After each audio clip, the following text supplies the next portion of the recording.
Quantos aqui também sejam improváveis, mas tenham a convicção, foram escolhidos pelo Senhor? Eu sei porque alguns têm aí o privilégio que uma mãe, que um pai pagou o preço pela sua vida para você se converter, como a vida do meu Boaz, do meu esposo. Mas minha irmã e meu irmão não tivemos.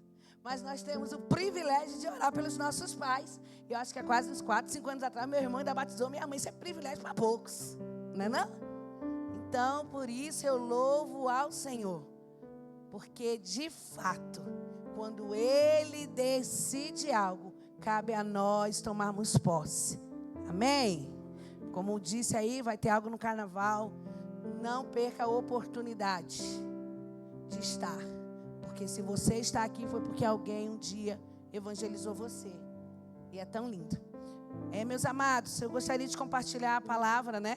Diz que eu tenho que compartilhar a mesma palavra que eu ministrei de manhã. Eu vou tentar, tá bom? Vamos lá, senão depois, meu irmão, vocês conhecem meu irmão, né? E eu obedeço, ele é mais novo, mas a unção que está sobre ele eu respeito.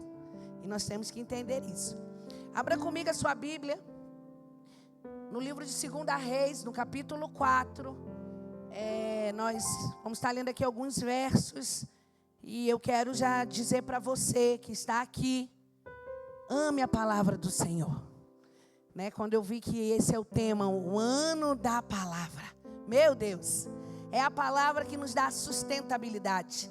Esses 66 livros é o que tem nos sustentado.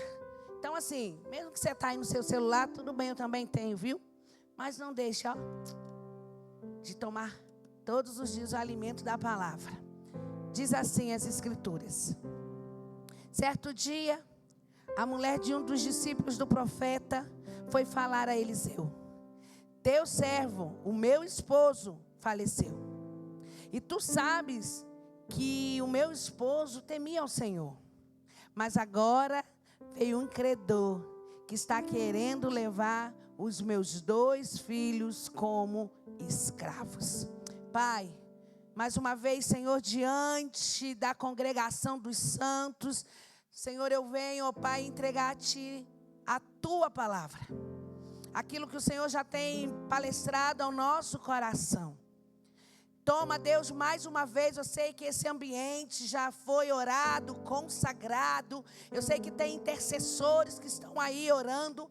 Mas eu também, Deus, eu quero colocar diante de Ti a mente dos Teus filhos. Toda distração, tudo aquilo, ó Deus, que venha querer roubar a mente dos Teus filhos, que caia por terra em nome de Jesus. E como declara ali, Senhor, em Colossenses, queremos, Senhor, que a nossa mente esteja ligada no trono da graça. Pai, em nome de Jesus, eu não quero estar, Senhor, pautada naquilo que o Senhor fez hoje pela manhã, porque o maná pela manhã já foi. Mas eu sei que o Senhor tem algo fresco para nós nesta noite. E eis-nos aqui, Senhor, para receber tudo aquilo que o Senhor tem para nós. Em nome de Jesus. Amém. Amém? Podeis assentar. Como bem já disse o meu esposo, o meu irmão, sou casada, está aqui o meu Boaz. Fique de pé, meu Boaz lindo. Olha que coisa linda. Tá vendo? É assim que Jesus faz com a gente. Não tem aquele vídeo? Olha o que Jesus faz, pois é. Uma improvável. Hoje casada, assim, com um holandês. Ele é holandês de verdade. Alguns me perguntam. E assim também como alguns me perguntam se a gente se conheceu há pouco tempo. Não. Nos conhecemos há 27 anos atrás, num campo missionário. Ele veio da Holanda para o Brasil para fazer missão. E ali o Senhor nos levou também para estar para aquele local ali em Minas. Para graça e a glória de Deus, esse ano completamos 24 anos de casado, né, minha esposa? E já estou aí sonhando com as minhas bodas de prata, se Jesus não me recolher até lá, né? Porque também Jesus está recolhendo os seus e eu estou preparada. Mas, atualmente, sim, moramos ali na Holanda, em Roterdã, debaixo de uma palavra, até quando o Senhor mandar, né? Não era minha vontade. Aí você fala assim, não, você está falando isso? Não, não era mesmo não. Porque quando a gente sai da onde a gente sai, a gente não acredita nem que vai ali na rua da esquina. O mínimo que eu conhecia era Olambra, né, de ouvir falar. Mas o Senhor tem restaurado a nossa sorte. E hoje, estando ali junto com ele, e quando eu chamo ele de meu Boaz, porque assim como Ruth, né, que teve ali um Boaz que o resgatou, eu louvo a Deus porque ele tem sido isso na minha vida. E aí eu falo para algumas preciosas, se você quer um Boaz na sua vida, seja uma Ruth. Ruth, enquanto estava lá pegando as espigas, Boaz só estava, filmando ela, né? Então, assim como falei de manhã, vou falar à tarde. Alguns querem casar com gatinhas. Lembre-se que gatinha arranha. Queira casar com ovelha que obedece, porque faz toda a diferença. Ah, pastora, mas a senhora não sabe a minha carência. Eu não sei mesmo não, mas Jesus conhece. E Ele preenche todas as nossas carências. Amém? Dentro disso, o tema, né, que o Senhor colocou, já quando meu irmão me convidou, há quase umas 3 semanas, dentro daquilo da nossa agenda, porque nós chegamos aqui, né, de surpresa, o Senhor assim direcionou. Chegamos na véspera de Natal e já estamos retornando na próxima semana, para a glória de Deus, né, para começarmos um ano ali.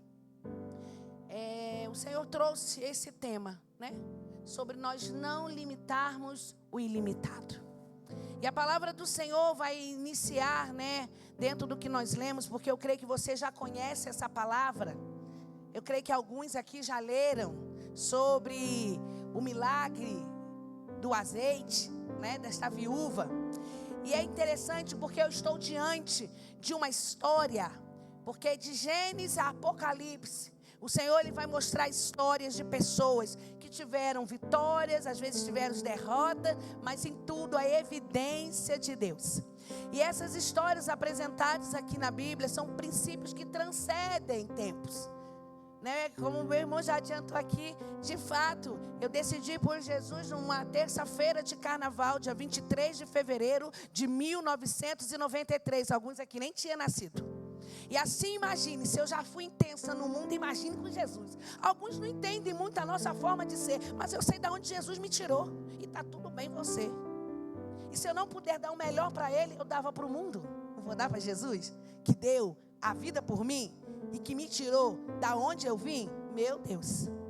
E é interessante porque a palavra do Senhor, ela se renova. Ela se renova. Você pode ler a Bíblia hoje, amanhã ler a mesma coisa, o Espírito Santo vai palestrar algo ao teu coração. Por isso que eu creio que é muito profético o ano da palavra, né? Nós temos aí um trabalho, um ministério que chama Entre Elas Fazendo História. E desde que o Senhor nos deu isso, eu amo a palavra do Senhor, porque o nosso pai na fé, está aqui o meu irmão que sabe disso, ele nos estimulava a ler a palavra. Ele era daquele que naquela época não tinha o WhatsApp, mas dava uns papeizinhos que a gente tinha que andar no bolso, e toda semana a gente precisava decorar e saber de cor. Aí alguns perguntam, como você sabe tanta Bíblia? Porque eu quis conhecer a palavra. Porque a palavra é o que me alimenta. E é interessante que dentro disso eu desenvolvi algo em mim. Nada contra quem não faz, mas é ler a palavra. E eu leio a Bíblia todo ano, além de tudo aquilo que eu já faço. E aí dentro do Entre Elas, algumas preciosas queriam também conhecer. Então, já há alguns anos, nós lemos a Bíblia o ano todo. E quando eu vi aqui que o devocional de vocês tem a palavra, vai lá. Talvez você que nunca leu a Bíblia, comece. Ah, mas eu não tenho tempo. Faça como eu, levanta às 4h30, 5 horas da manhã e vai ler a Bíblia. Porque John Wesley uma vez disse, eu tenho tanta coisa para fazer que vou gastar mais 1 hora com Jesus. Ele é o dono do nosso tempo. Então nós precisamos desenvolver um tempo de qualidade com Deus. Você investe tempo de qualidade com alguém no WhatsApp que fica até às 3 da manhã, às 4 da manhã, e com Jesus não quer estar. Mas quem é mais importante na sua vida? É Jesus. Amém, igreja? Tem alguém aí comigo?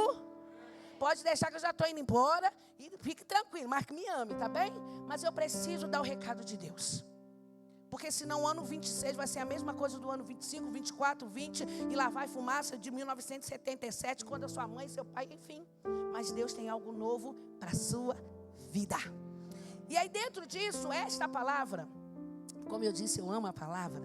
Eu gosto de dar xericu naquilo que eu leio. Então, tenha paciência comigo. Por quê? Porque eu quero que você dê xericu. Imagine a cena desta mulher. A Bíblia diz que esta mulher, ela era casada com um discípulo de Eliseu. Eliseu, que era discípulo de quem? Elias. Oh, muito bem, salvou a igreja. Elias. aquele que foi levado na carruagem. Eliseu era discípulo de Elias. Aqui eu já deixo algo para o teu coração. Ninguém caminha sozinho. Ninguém caminha. Eu e eu mesma. Não. Você precisa ter um Elias ou uma Elisa aí nessa vida. Você precisa ter alguém que vai caminhar contigo. Porque Eliseu foi um discípulo em excelência ao ponto que Elias passou a capa para Eliseu. Ninguém consegue avançar sozinho. E é interessante que às vezes as feridas da vida nos faz a gente se criar o quê? Um muro. E tá tudo bem, tá? Eu trabalho com comportamento humano, né? Então, às vezes, nas minhas sessões terapêuticas, vem muitas pessoas que não querem mesmo. Amam pessoas, mas eu caio ele lá. Peraí, vamos ver. Nós somos seres relacionais. Não gosto disso não. Então, bora juntos, ó. Ó, com bom e com suave é que os irmãos vivem em união. Por quê? Porque como um óleo precioso que desce, a bênção só é liberada quando há unidade, diz o Salmo 133. E aqui vai dizer que esta mulher que não desistiu diante do cenário da vida dela, ela foi a pessoa certa. Ela bateu lá na porta de Eliseu. E a Bíblia vai dizer que ela começou a narrar, olha, o meu esposo faleceu. E que esposo, né? Bênção, mas deixou algumas coisas a desejar, porque deixou dívida. Já pensou? E queriam levar os filhos dela.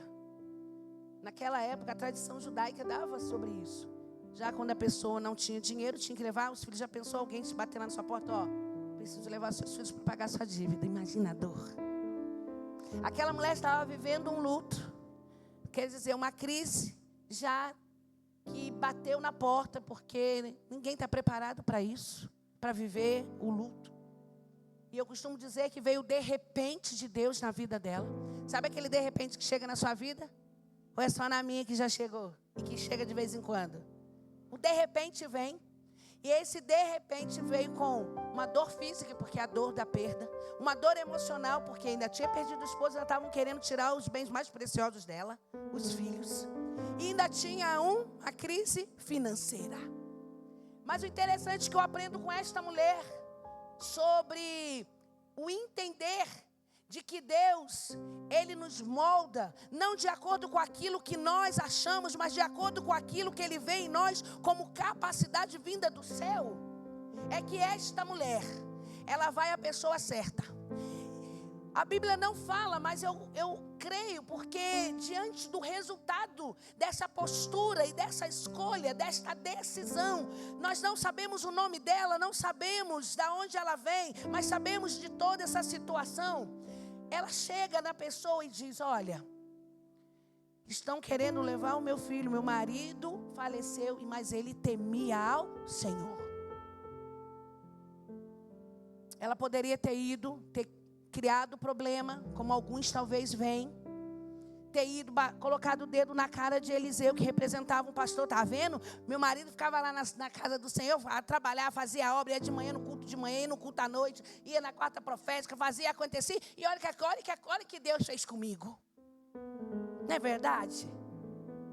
Vamos rasgar o véu da hipocrisia e vamos ser sinceros?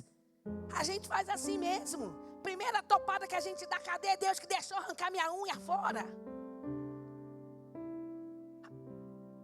Deus continua trabalhando. E Ele quer trabalhar em nós, no nosso caráter. Em nós, para fluir através de nós. E é interessante que ela vai com o coração disponível. E o profeta diz para ela assim, diga-me o que você tem em casa. Fica com a espada aí aberta, que nós vamos na palavra. E a viúva responde, tua serva não tem nada, além de uma vasilha de azeite. Alguns vão falar que ela tinha ali, né, uma botija de azeite. Ela fala a real situação dela. O que ela tinha? E a vida desta mulher, de um dia para o outro, acontece todas essas situações.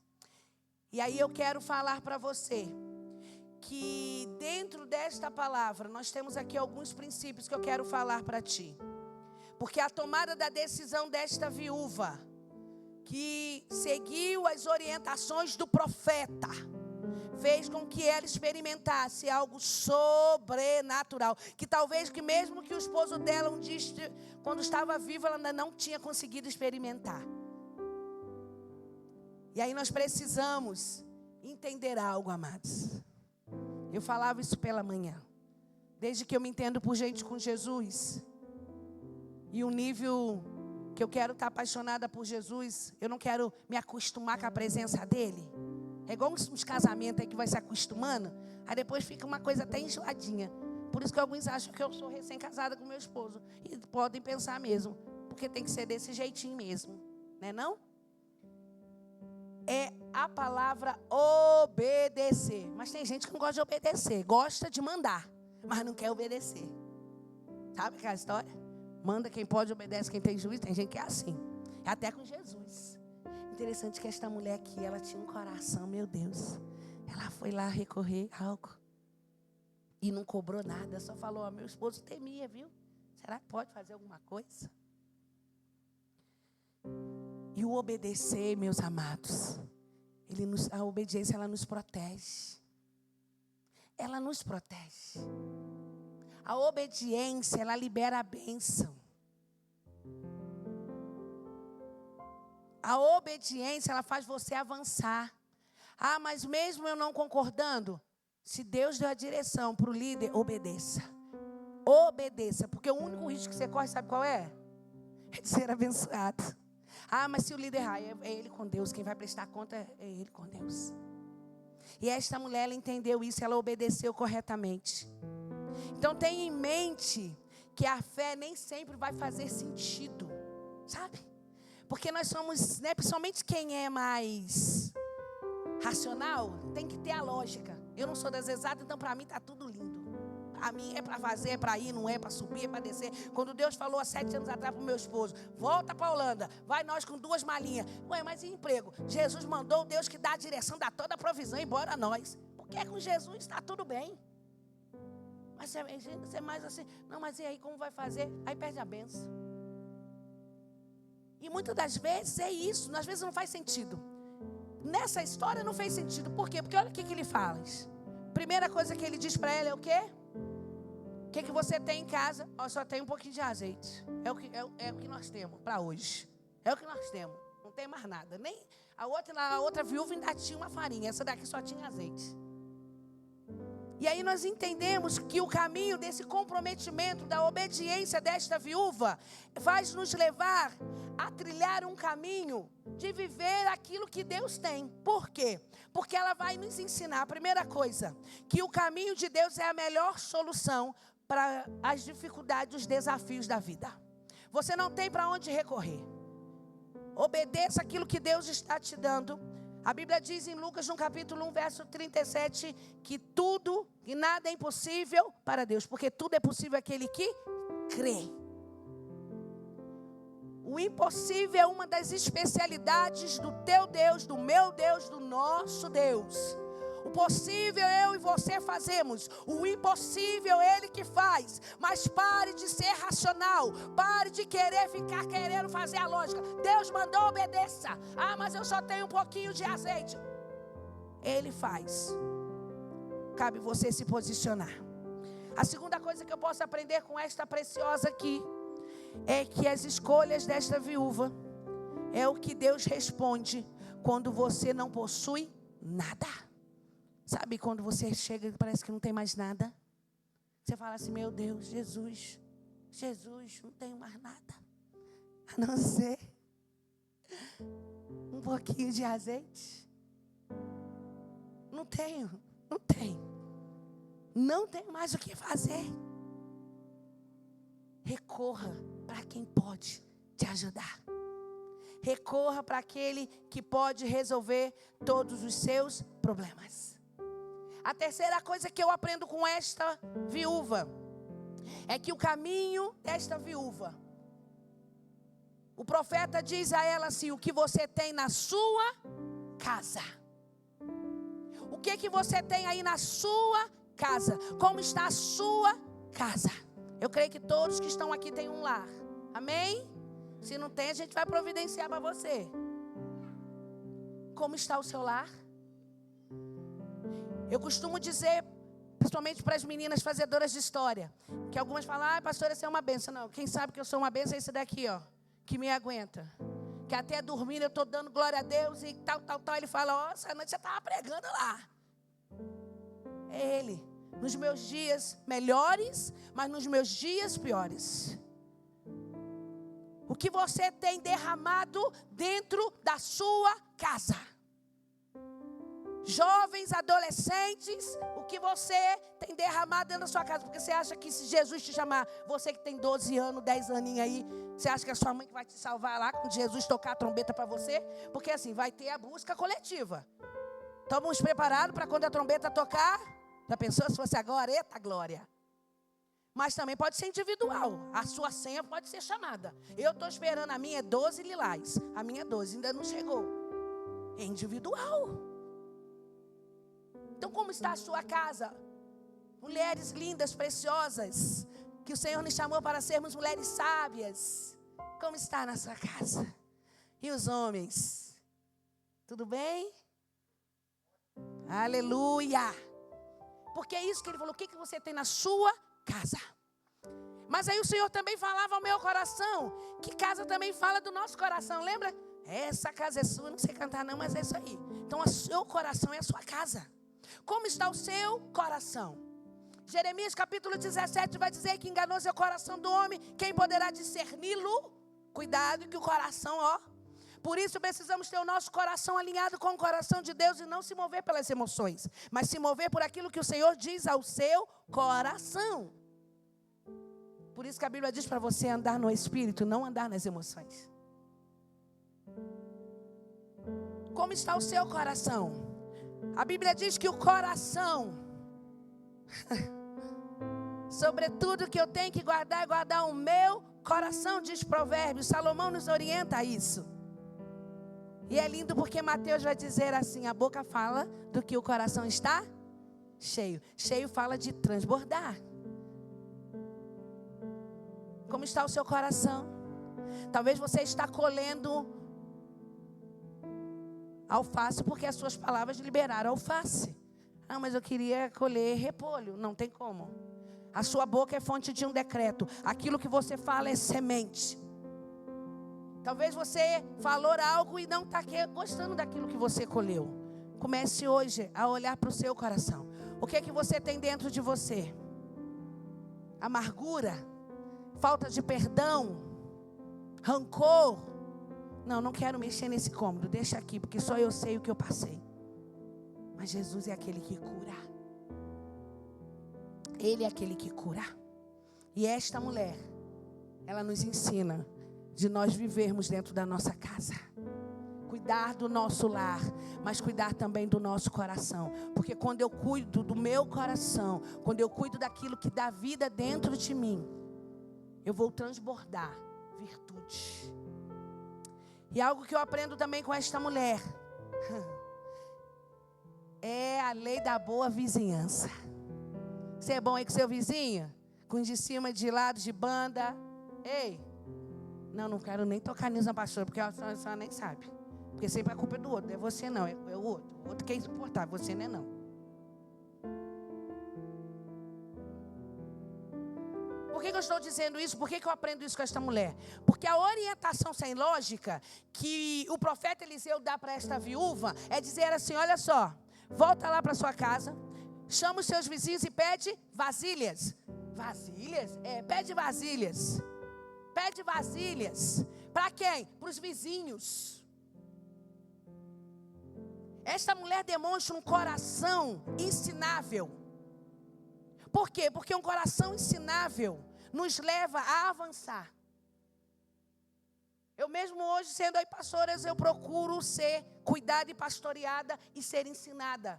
Porque a pior coisa que tem é quem não tem um coração ensinável. Sempre você vai ensinar alguém, mas você também vai aprender com alguém. E é interessante porque a Bíblia vai dizer aqui para mim e para você que esta mulher, ela pede as vasilhas. E essas vasilhas foram os vizinhos que trouxeram para ela. Imagine se ela não tivesse um bom relacionamento com os vizinhos. Ela não teria vivenciado o que ela vivenciou. Ela não teria experimentado. Porque diz assim, ó, vai pedir emprestada as vasilhas. E todos os seus vizinhos. Eu acho lindo porque a Bíblia ela põe detalhes. Eu até grifei já isso na minha Bíblia. Verso 3 do capítulo de 2 Reis 4. Mas pede muitas vasilhas. Muitas vasilhas. Mais um princípio para o teu coração. Não espere algo pequeno de um Deus tão grandão. Não espere algo tão pequeno. Talvez as circunstâncias da vida nos levam a acreditar que nós não podemos receber algo grande do nosso Deus grandão, lindão. Mas nós podemos sim, porque o nosso Deus é um Deus ilimitado. Um dos atributos do nosso Deus diz que Ele é o Yahvé Jireh, o Deus que provê. E não é só finanças não, Ele provê todas as áreas. Ainda diz que Ele é o El Shaddai, o Todo-Poderoso, que não é aquele filme que você assistiu, mas é um além daquilo. Que coisa linda, né? É o nosso Deus. É o nosso Deus. É o nosso Deus. E um último princípio que eu aprendo com esta viúva. Simples, mas profundo. Simples. Porque o nosso Deus é simples. Às vezes a pessoa quer inventar. Eu até falei hoje de manhã. Aí se tiver, né, assim, porque eu respeito, porque dentro do Entre Elas Fazendo História, a gente tem até uma escola teológica, que é um pastor de Portugal que dá as aulas para as minhas meninas toda terça-feira. Eu amo a palavra e estimulo isso. Eu poderia trazer aqui hermenêutica, homilética, mas eu preciso trazer algo que quando você sai daqui, ou quando você chega em casa, ou amanhã algo acontecer, você colocar em prática. Porque Deus é um Deus simples. Mas simples e profundo. Deus, Ele não precisa de muito para fazer muito. O que Ele precisa é de um coração disponível, de comprometimento, um coração rendido a Ele, um coração que se renda na totalidade. Não um coração que confia desconfiando, porque talvez alguém um dia te traiu, um dia alguém te decepcionou, aí você acha que Deus é assim. Deus não é assim não, minha lindinha, meu lindinho. Não. Mas tudo que o inimigo quer é que você acredite nessa verdade. Mas hoje eu venho dizer para o teu coração: não aceite menos daquilo que Deus tem para você. Porque a palavra do Senhor diz que diante da obediência, do posicionamento, do comprometimento desta viúva, ela experimentou algo sobrenatural, que diz aqui, depois de entrar na sua casa com seus filhos, relacionamento, ela tinha que fechar a porta, derrama aquele pouquinho azeite em cada vasilha e vai separando as que forem enchendo. Depois disso, aquela mulher foi embora, obedeceu o comando e começou a encher as vasilhas, e ali foram os filhos trazendo. Quando todas as vasilhas estavam cheias, ela disse a um dos filhos: tragam mais vasilhas. Mas ele respondeu: mãe, já acabaram as vasilhas. Então o azeite parou de correr. Foi o azeite que parou de jorrar porque quis? Foi porque as vasilhas